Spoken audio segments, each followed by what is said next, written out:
En el caso mío, yo les puedo contar historias reales, que es la historia de mi vida. Yo estaba acostumbrado a ir a la facultad y que me llamaran y me dijeran, viene un profesor y a contar lo que su libro y relatar lo que escribió en el libro, cómo ser exitoso. Y yo tenía que escuchar a un señor que decía, que contaba cómo ser exitoso y lo único exitoso que había hecho el señor era el libro y lo trataba de vender. No hacía las cosas que decía el libro. Entonces, siempre es bueno entender de que todo va a depender de nosotros. Yo le voy a contar rápidamente, porque es poquito tiempo. Yo soy la cuarta generación de artesanos fabricantes de calzado. Mi bisabuelo empezó a hacer zapatos en Budapest. Si nosotros nos fijamos cuando nacieron mis bisabuelos y agarramos un globo terráqueo y decimos, ¿dónde nos gustaría nacer? Y sin dudas, en este lugar acá, en Europa, Asia, África, Europa. Y dentro de Europa, ¿dónde te gustaría nacer? Y alguno iría a la costa, porque me gusta la costa, bañarme. Otro diría, no, en el centro de Europa. El centro de Europa, Hungría, donde nacieron mis bisabuelos. Nacieron, simplemente les tocó así, nacer en el seno de una familia de origen judío. Y trabajaron mi padre, mi bisabuelo era zapatero, mi abuelo también. Mi padre, cuando estaba trabajando, empezó a escuchar que algo pasaba en el mundo. ¿Y qué pasaba en el mundo? Que había un país que quería conquistar el mundo y que no solamente quería conquistar el mundo, era Alemania, sino que al mismo tiempo quería mejorar la raza humana. Para eso tenía que exterminar a todos los gays, a todos los judíos, a todos los gitanos, porque teníamos que mejorar la raza. Obviamente no lo creyeron, y esto no va a pasar, pero finalmente un 1 de septiembre de 1942 se enteraron que ese país había invadido Polonia, un país que era limítrofe, como si yo te dijera Uruguay, y dijeron, ay, pero algo raro está pasando. Y finalmente se enteraron que había invadido Hungría, donde vivían ellos. Solamente por haber nacido en el seno de una familia de origen judío, lo llevaron. A mi mamá a un campo de concentración, a mi papá a un campo de exterminio. Mi mamá es una de las pocas personas que se salvaron. Mi papá lo llevaba en un campo de exterminio directamente a fusilar, pero se tiró por un barranco. Y dispararon y no le pegaron. Se escondió, una familia de origen católico los escondió. Si los hubiesen delatado, los mataban a mis padres y a la familia que los escondió.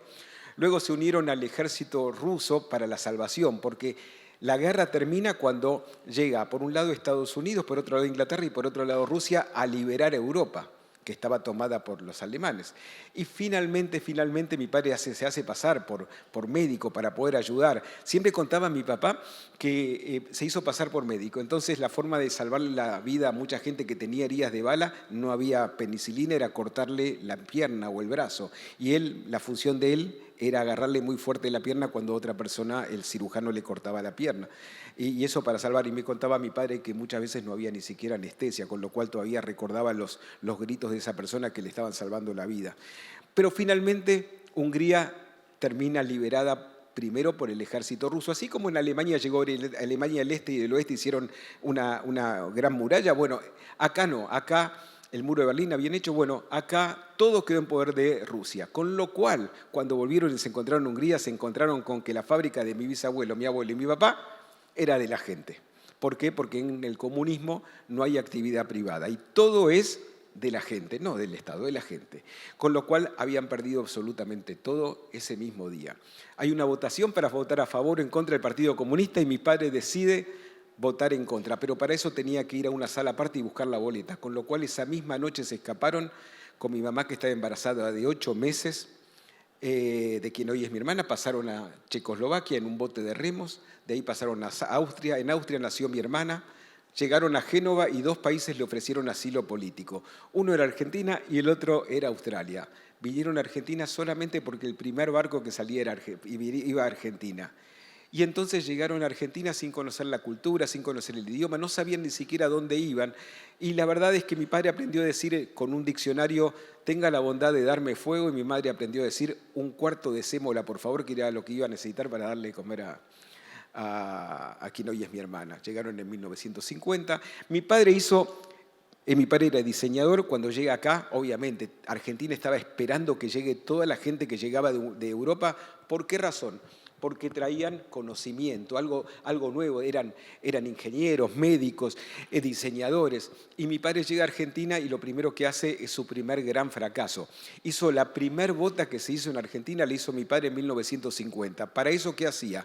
Agarraba un pedazo de madera, en el pedazo de madera ponía un elástico y lo estiraba y lo clavaba estirado, le ponía pegamento, ponía un cuerito encima con pegamento, lo dejaba toda la noche. Cuando estaba bien agarrado al elástico estirado, sacaba los clavitos, entonces el elástico volvía a su lugar y entonces hizo esta bota que les muestro acá.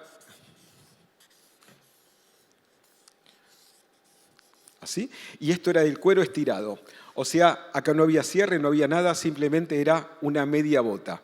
Esto lo hizo en 1950, la primera bota en Argentina. No contento con esto, mi padre hizo su segunda bota, porque dijo, una sola bota es muy poco para una colección. Hizo la segunda bota, y la segunda bota que hizo en ese momento era con taco más ancho, caña ancha, para no tener que estar poniendo elástico estirado, y flecos desde arriba hasta abajo.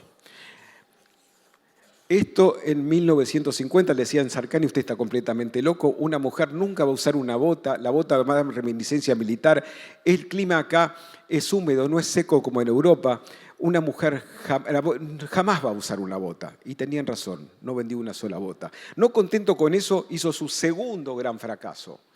El segundo gran fracaso que hace mi padre es, en la temporada de verano, la primer sandalia que se hizo en Argentina. Y le hizo mi padre en 1951 una sandalia, ¿sí? Talón abierto, la capelladita acá, toda caladita. Y a mi padre le gustaba mucho el color rosa, entonces le puso de forro el color rosa Dior.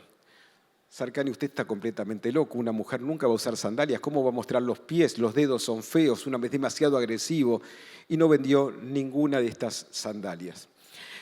Este es lo que pasó con mi padre, pero claro, en ese momento el fabricante le vendía al dueño de la zapatería. El que le decía que no le gustaba no era la cliente, era el dueño de la zapatería. Y el dueño de la zapatería simplemente quería hacer zapatos comunes y corrientes, que eran los que se usaban en ese momento, que eran así. Ups. Con el tequito ancho y la punta redonda.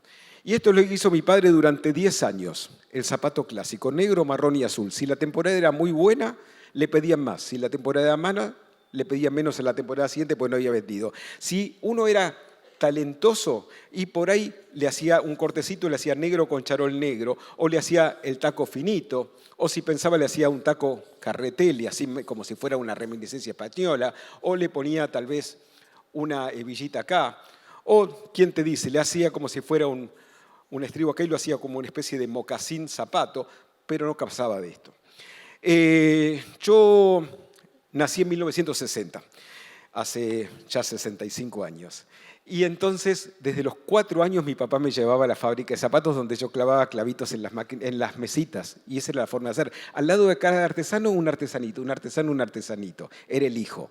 Por un lado, no lo tenía que dejar en casa porque la mujer esposa también trabajaba y lo tenía que llevar al trabajo. Y por otro lado, le transfería esto maravilloso de la artesanía, cómo hacer zapatos. Porque yo soy zapatero. Zapateros somos transformadores, transformamos un pedazo de suela, un cuero, un taco en algo mágico, en algo que tiene, algo que otra persona quiere tener inmediatamente. Y entonces trabajé con mi papá hasta que terminé el colegio. Cuando terminé el colegio, ningún papá quería que el hijo tenga ese trabajo tan sacrificado de hacer solamente lo mismo cada día de su vida. Quería que el hijo sea ingeniero, médico, arquitecto, psicólogo. Y así es como esa época decían, mi hijo el doctor, nos mandaron a estudiar. Y a mí también. Me dijeron, tenés que estudiar. Me hicieron el primer test de orientación vocacional y me dio que yo tenía que ser ingeniero. Ese test de orientación vocacional te dice lo que sos capacitado para hacer, pero no es el test de la felicidad. Hice un año de ingeniería en Paseo Colón 850, renuncié, me dije, no voy a estar más. Mi padre dijo, sí, pero no vamos a criar vagos. Así que a seguir estudiando. Y estudié Ciencias Económicas. Y estudio Ciencias Económicas pasando desde la Facultad de Ingeniería y llego a mi primer clase de marketing donde un profesor que se llamaba Valentín Tamagnini dice, el éxito o el fracaso de una actividad comercial, cualquiera que ustedes hagan, son las 4 P de un economista que se llamaba McCarthy. Precio, producto, promoción y plaza. Un buen producto con un buen precio, una buena promoción y un buen canal de distribución, que es place en inglés, es la clave del éxito. Un cuadrado perfecto. Como cualquier cuadrado, no gira. Esto queda así. Y uno podía vivir así durante mucho tiempo. ¿Por qué? Porque no había comunicación. Hacíamos esto y nadie se enteraba si mi colega hacía un zapato más lindo, ponía un mejor precio, hacía una mejor producción, porque no había comunicación. Estas 4P no sirven si acá no hay una quinta P y le vamos dando formita redonda de la pasión. En inglés la palabra gente se llama people, la gente, la P de people, de gente. Si no hay gente que trabaje con nosotros, el éxito no se logra solo. Lo acaba de decir Francella, que recibió el premio Platino, y es la gente que lo rodea, que hace que, porque las 24 horas del día, si pudiéramos trabajar sin dormir, no nos alcanzarían. Y entonces esto empieza a ser algo redondo. Pero ¿qué pasa? El tiempo pasa. Y cuando pasa el tiempo nos encontramos con que empieza a haber comunicación, empieza a haber revistas, empieza a haber televisión, empieza a haber una forma distinta de comunicar. Y en esa forma distinta de comunicar empieza cuando yo le digo a mi padre que tenemos que abrir al público, él me dice, de ninguna manera es más fácil venderle 1000 pares de zapatos al dueño de una zapatería que un par a una mujer, y tiene razón, pero yo quería que el usuario y el cliente sea la misma persona. Mi padre accede a abrir al público y en el garage donde poníamos los zapatos puso unos estantes, una alfombrita, y entonces abrimos al público. Y llegué a la facultad, que yo estudiaba el doctorado en Ciencias de la Administración, y mi papá dice, la gente me dice, compren lo de Ricky que vende más barato. Y yo no entendía qué pasaba. Y dice, sí, porque mi padre había puesto un aviso que decía, Ricky Sarkany, el calzado más caro del país a precio de fábrica, ahora vende al público Kramer 3664. Ese mismo día nos fundíamos porque ningún comerciante nos compraba ningún par, pero empezaba a venir gente por el aviso que decía el calzado más caro del país. Caro era sinónimo de bueno. Y nosotros nos peleábamos con mi papá y con mi hermana para atenderla. Y esto fue lo que pasó donde empezamos, y ahí empiezan a hacer hace mucho tiempo Ricky Sarkany. Pero ¿qué pasa? Empiezan las redes. Una chica me dice, ¿por qué no abrís una cuenta de Facebook? Y yo digo, ¿para qué? Y te encontrás con los compañeros de primaria. Ah, mira vos, me abrí una cuenta de Facebook y ahí estaba González, Arrecard, gordo, sin pelo, hecho mierda. Digo, no, ¿cómo está? Pero al poco tiempo teníamos 1 millón de seguidores en Facebook, a los cuales le poníamos una foto, un zapato, y nos decían si le gustaba o no le gustaba. Y viene Roberto Mayo y me dice, Ricky, abrí una cuenta en Twitter. ¿Para qué? Y vas contando lo que vos haces y seguís y ves lo que hace otro. Pero mirá, si yo voy a poner una cuenta de Twitter, digo, voy al banco, cuando salgo me chorean. Me dice, no, Ricky, vos haceme caso. Al poco tiempo teníamos 1 millón de seguidores en Twitter y empezamos a generar comunicación. Y al haber comunicación, pasa una cosa, estas 4P se transformaron en 4C. El precio ya dejó de ser el precio. Ya empieza a ser el consumidor, porque empezábamos a conocer el consumidor. Entonces, conociendo el consumidor y qué le gusta y qué no le gusta, empezamos a hacerle lo que esa persona quería. La P de precio dejó de ser el precio, el calzado más caro del país a precio de fábrica. Es la C de costo-beneficio. ¿Me conviene gastar esta plata por esto para este determinado uso? La P de promoción pasó a ser la C de comunicación. Antes yo ponía un aviso en el diario o en la revista Para Ti, vos mirabas el aviso de la revista Para Ti y decía, viene en negro ahí en 38, la revista no contestaba. Hoy las redes te contestan inmediatamente todo.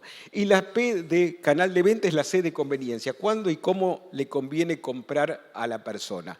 De hecho, vienen unos momentos más maravillosos que tenemos, que es el Mundial. Porque yo les aseguro que para los que vendemos online, el momento del Mundial donde el marido está mirando los partidos de fútbol, la mujer le hace goma a la tarjeta siempre. Así que es el momento de meter promociones una tras de otra. Y así es como nosotros estamos con esta realidad de las 4C. ¿Qué es lo que pasa? Este es el momento de la comunicación. Piensen que yo cuando empecé teníamos teléfono de línea, después el celular, se nos ponía la piel de gallina y no podíamos creer cuando aparecía un StarTAC y decía te voy a pasar el ringtone, y no entendíamos cómo pasaba el ringtone, y ahora es parte de nuestra vida todo lo que tiene que ver con la comunicación. Estamos hiperconectados, pero estamos más lejos que antes, pero estamos hiperconectados. Yo tuve la oportunidad de conocer una persona que se llamaba Valentín Fuster, uno de los médicos cardiólogos más famosos del mundo y tal vez de los mejores de la historia. Y es una persona muy especial, es leyenda viviente. Y uno de sus libros, él contaba que hablaba con su hijo hippie y hablaban de la realidad de todo esto. Porque esto lo hace cualquiera y lo entiende cualquiera, esto lo entiende cualquiera, pero lo que nos va a diferenciar somos nosotros, somos cada uno de nosotros. En la antigüedad, Sócrates, Aristóteles, Confucio, se sentaban y observaban y observaban y observaban. Nosotros no tenemos ese tiempo, lo perdimos al tiempo, es todo inmediato, todo, todo, todo. Antes, en el Super Bowl, ¿cómo se llaman? Los avisos, todas las empresas lanzaban avisos de 30 segundos y era el momento de más rating. Hoy son de 5, porque la gente necesita toda la inmediatez. Siempre me contaba como se llama Pepo Ferradas, que es fue 10 años manager de Shakira, presidente de Sony Music, de Live Nation, me decía, es todo inmediato. ¿Cuál es la canción más escuchada en habla hispana que conocemos? ¿Alguien me puede ayudar? La canción en habla hispana que más se escuchó siempre. Despacito. ¿Quién dijo Despacito? Vos. Parate un segundito. Sí. Cántala, porfa. Porfa, para. No, del principio. No. La verdad. Un crack. O podría ser la de Bad Bunny. Sin embargo, nadie la sabe al principio. Todos nos acordamos el pedacito. Debí tirar más fotos. Pero empieza diciendo, y hace, sí. Pero la verdad es que nadie se acuerda. Nadie se acuerda. Todos nos acordamos de un pedacito. Y entonces esa es la realidad. Y entonces va a depender de lo que hagamos nosotros, porque estamos entrando en una nueva era. Pasó la revolución industrial. En la revolución industrial la gente decía, llegó la revolución industrial y va a ocupar el trabajo que hacemos nosotros, que hacíamos los trabajos mecánicos, y nos vamos a quedar sin trabajo. Y hoy viene la inteligencia artificial y nos va a dejar sin trabajo porque vamos a dejar de pensar. Y no, lo que nos va a diferenciar es pensar. Y para pensar tenemos que estar bien. Entonces, nada de esto que les mostré sirve. Lo importante es cómo está uno. Y entonces este doctor Valentín Fuster dice que lo importante es la A de actitud. Hay que tener una actitud positiva. 100 veces nos pueden derrotar y 100 veces nos vamos a levantar y vamos a seguir buscando nuestro objetivo porque eso se trata el camino que estamos buscando. Tenemos que tener armonía. Y esto es fundamental. En este momento donde dicen que las redes sociales alejan a los que están cerca y acercan a los que están lejos, lo importante es tener armonía. No un balance, porque balance es dar y recibir, sino estar bien armado para lo que viene. Porque uno tiene que justamente saber que este momento es de una turbulencia. Tener ese momento, no tanto como el que tenía Sócrates o Confucio. Confucio cuando me dijo la definición de lo que es la moda. Él decía, me preguntás por qué compro arroz y flores. Compro arroz para vivir y flores para tener algo por qué vivir. Y pensaba distinto. Él decía, aprender sin pensar es inútil, pensar sin aprender es peligroso. Pero es lo que hacía en la vida, 6 frases. ¿Por qué? Porque contemplaba. Nosotros estamos inversos en esto, donde nos acordamos solamente despacito. Tenemos actitud, tenemos armonía, tenemos aceptar. Finalmente, tenemos que aceptar que todos no podemos tener todo. Aceptar no es conformarse. Aceptar es aceptar el momento que tenemos y empezar a luchar para justamente ser mejores.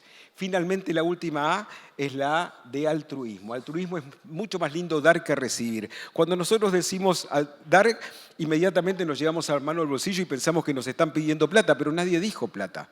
Dar un consejo, dar una mirada, dar tiempo. Yo tengo un amigo que es Daniel Haddad, que siempre contaba que es distinto. 2 personas se encuentran por la calle y dicen, hola, ¿cómo te va? Bien. ¿Y vos? Bien, todo bien. ¿Y qué vas a hacer? Bien, la familia, todo va. Bueno, nos vamos a comer, dale, nos juntamos a comer. Bueno, chau. Nunca más se juntan. Vos te juntás con Daniel, eso no pasa. Vos te sentás, te mirás, él respira y te dice, contame cómo te va. Te está dando su tiempo. Yo ya le decía, bien, ¿y vos cómo te va la familia? No, uno le cuenta los temas. Entonces es importante el estar unidos unos a otros. Y finalmente esas 4 A tienen que involucrarse con una A más, que es la A de amor. Hay que amar lo que uno hace. Si nos ponemos a pensar frases que pudieron haber pasado, Einstein decía, hay 2 maneras de vivir la vida, como si nada fuera un milagro o como si todo fuera un milagro. Wayne Gretzky decía, es un jugador de hockey sobre hielo, como si fuera el Messi del hockey sobre hielo en Estados Unidos, decía, me pierdo el 100% de los goles cuando no tiro al arco. Walt Disney decía, si puedes soñarlo, puedes hacerlo. Lo que no decía Walt Disney es que para hacerlo hace falta mucho trabajo, esfuerzo, dedicación y lo que mal llaman fracasos. ¿Por qué mal llaman fracasos? Porque fracasar no es no haber tenido el resultado que uno esperaba cuando hace una cosa. Fracasar es no haberlo intentado. Cuando uno pasa eso, uno gana experiencia. Y es mucho más fácil volver de un error que de la ignorancia. Yo aprendo mucho de los chicos. Y en el caso muy particular, aprendo mucho de mis hijas y de mi equipo de trabajo. Sofía, que trabajó conmigo 31 años maravillosos, estudié en St. Martin College of Arts en Londres, y ella decía, porque ella era artista, decía, hay que hacer de la vida la mejor obra de arte.